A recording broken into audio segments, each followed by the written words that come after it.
These are the most feared versions of WWE wrestlers, starting with '09 Orton. By the late 2000s, Randy Orton had already built a reputation as the legend killer by targeting names like Hulk Hogan, Undertaker, and Mick Foley. But in the year of 2009, Orton stopped being a wrestler and became a full-blown menace to society. It started with him taking shots at Stephanie McMahon, and it spiraled into an all-out war with the entire McMahon family. He punted Vince in the head. He punted Shane in the head. And when Stephanie ran down to check on her brother, Orton hit her with an RKO without blinking. That dragged Triple H into the story, and from there, things got dark fast. On the March 23rd episode of Raw, Orton handcuffed Triple H to the ropes and then kissed Stephanie right in front of him.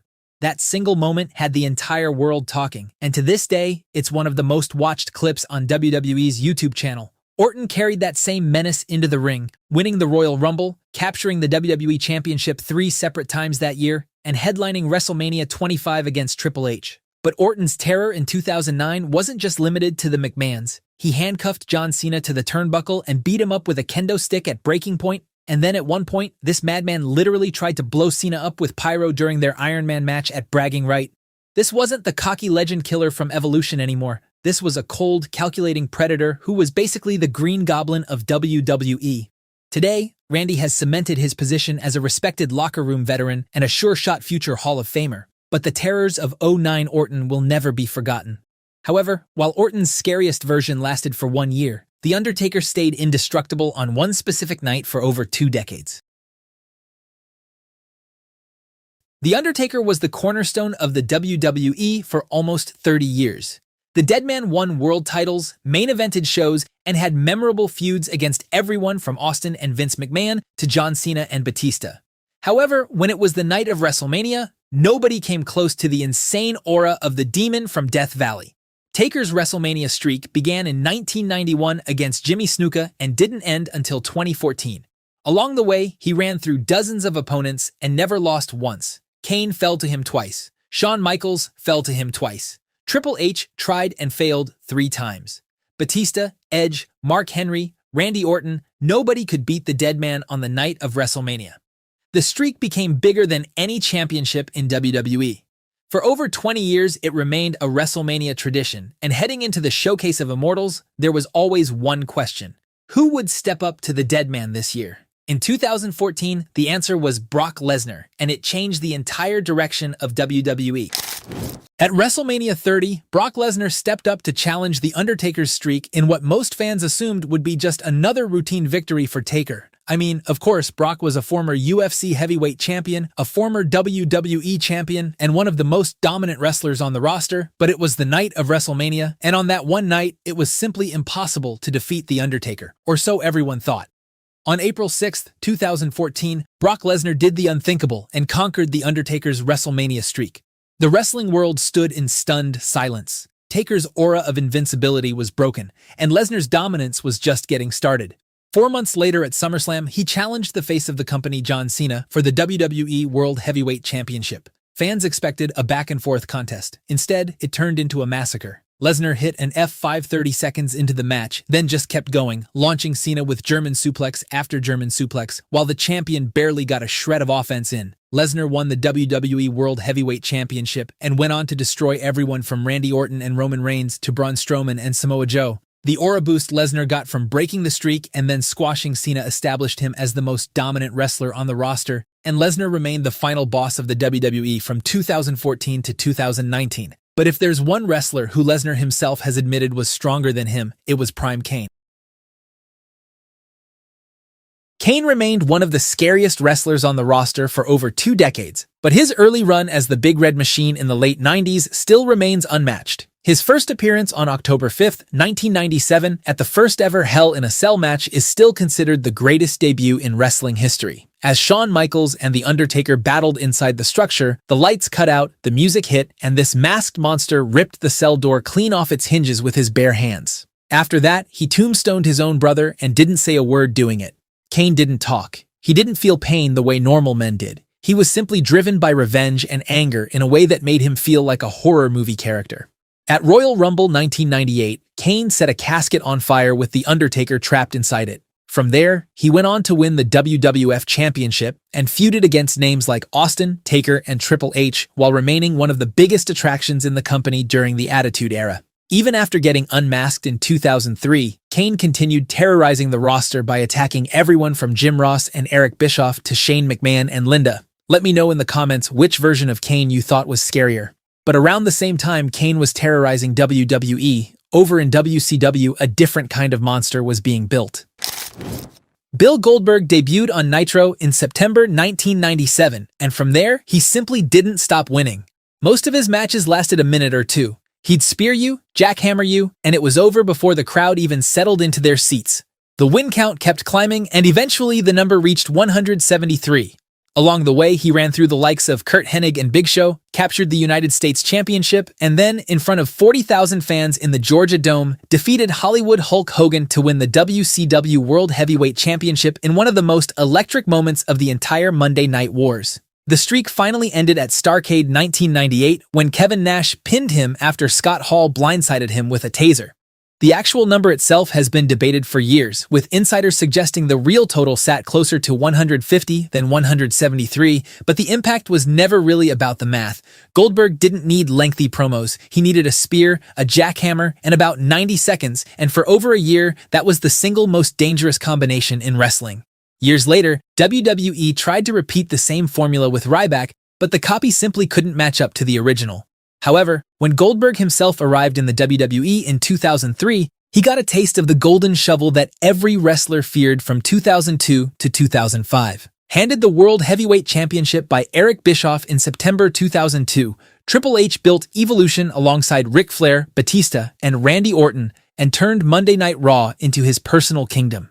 For the better part of 3 years, he was rarely out of the title picture, and when he did lose it, he was back on top within days. Goldberg fell to him. Kane fell to him. Booker T, Rob Van Dam, Kevin Nash, Scott Steiner, and even his own protege Randy Orton all got their turn and all came up short. At one point, Evolution held every title on Raw at the same time. Fans turned on it hard, branding it the Reign of Terror for how it seemed to bury every fresh face the show tried to build. But that resentment was the point. It made the moments when someone finally got the better of him feel special. When Batista turned on him and beat him clean at WrestleMania 21 to finally close the book on the Reign of Terror, it created one of the biggest babyface runs of the decade. But while the game buried his opponents with the golden shovel, Bray Wyatt brought a whole new alter ego that terrorized the entire roster.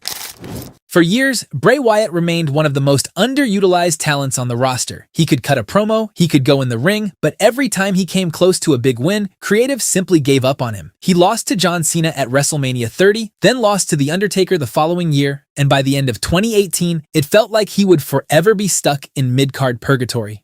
But then, Bray tapped into something far stranger. In April 2019, he resurfaced with the Firefly Funhouse, a warped, upbeat show that hid something rotten underneath. And within months, that something emerged as The Fiend. From the moment The Fiend arrived at SummerSlam 2019, you knew this was different than anything the WWE had done in the last decade. The entrance, the lantern, the mannerisms, it all felt like a nightmare come to life. He terrorized legends like Mick Foley and Jerry Lawler with ambush attacks, obliterated Finn at SummerSlam, and then set his sights on Universal Champion Seth Rollins.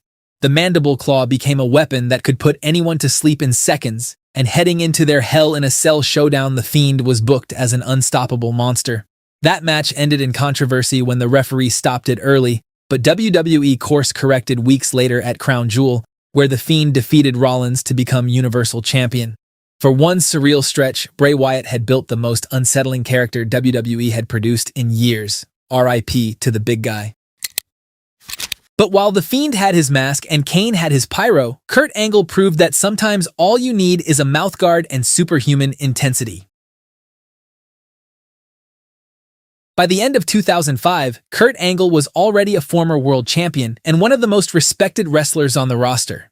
But despite being an Olympic gold medalist with a legit amateur wrestling background, Angle was often saddled down in comedy segments that made fans forget just how dangerous this guy truly was.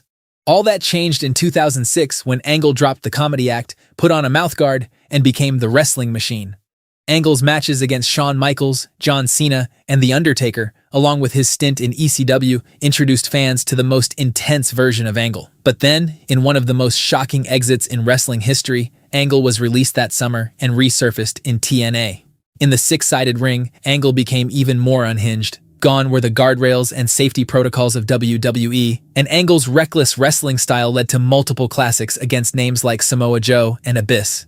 Angle's own personal life was in shambles during this period, and the wrestling machine used that as fuel to channel his intensity inside the ring, giving us one of the most spectacular runs in wrestling history.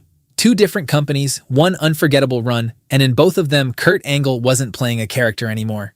But if Angle terrified people with intensity, Umaga's size and face paint became a nightmare for fans all over the world. Eddie Fatu had already wrestled in the WWE as a part of the tag team 3-Minute Warning only to get released. But then in 2006, he debuted under a new name and immediately started running through the Raw roster like an unstoppable Samoan bulldozer. Ric Flair, Kane, Triple H, nobody could stand in front of this monster. The Samoan Spike and his running hip attack became signature moves, and his undefeated streak took on a life of its own. He carried the win streak deep into the year without a single pinfall or submission loss, and by the time WWE Champion John Cena had shaken off his own struggles with Edge, Umaga was the next obstacle standing in his way. Their first meeting at New Year's Revolution in January 2007 ended his streak, but only on a fluke roll-up, and Umaga made him pay for it weeks later at the Royal Rumble in a brutal last-man-standing match that's still remembered as one of the best of Cena's entire career.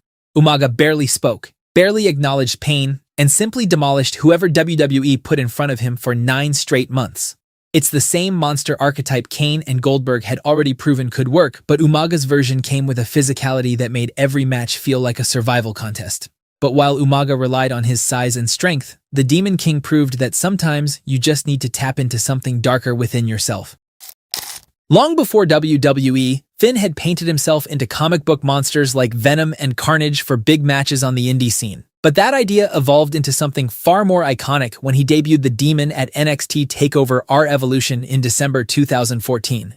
The paint wasn't just an entrance gimmick anymore, it was framed as an actual alter ego, a darker version of Finn unleashed for the biggest occasions only. And it worked almost every time. He defended the NXT title against names like Samoa Joe and Kevin Owens, and by the time he was called up to the main roster, fans couldn't wait to see the Demon King debut on Raw. That debut came during his feud in 2016 against Seth Rollins heading into SummerSlam, where the Demon King won the Universal Championship. Years later, Finn would only bring out the persona on special occasions for matches against names like Roman Reigns, Edge, and AJ Styles. Finn has admitted in interviews that putting on the paint and tapping into demon mode is a real hassle, but there's no denying that it turned him into a wrestler who could flip a switch and become unbeatable. And speaking of unbeatable, no wrestler in WWE history might have been more unbeatable than Super Cena in 2007. John Cena remained the face of the WWE for over a decade, but from September 2006 to October 2007, Cena tapped into Super Cena mode and held the WWE Championship for 380 straight days, destroying anyone who stood in his path. Be it Umaga, Shawn Michaels, Khali, Randy Orton, Edge, it didn't matter. John Cena in 2007 was simply unstoppable.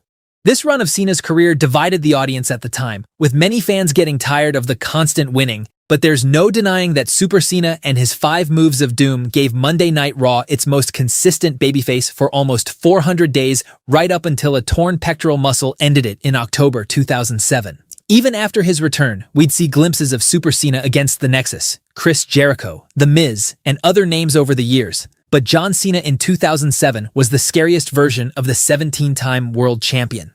However, after a decade of Super Cena's dominance, a certain big dog would take this dominant champion template to the next level and turn into the Tribal Chief. Roman Reigns spent the early half of his career being booed by fans while trying his best to play a hero. But then, in August 2020, Reigns simply stopped appealing to the audience and tapped into his own bloodline. The Tribal Chief was born. And right from the day he turned heel in 2020 to the end of his unstoppable 1,316-day Universal title reign at WrestleMania 40, Roman Reigns remained the final boss of the WWE. Brock Lesnar, John Cena, Edge, Daniel Bryan, Drew McIntyre, Seth Rollins all fell to the Tribal Chief. The aura, the grand entrances, the mannerisms, it all cemented Reigns' position at the head of the table and forced the entire wrestling world to acknowledge him.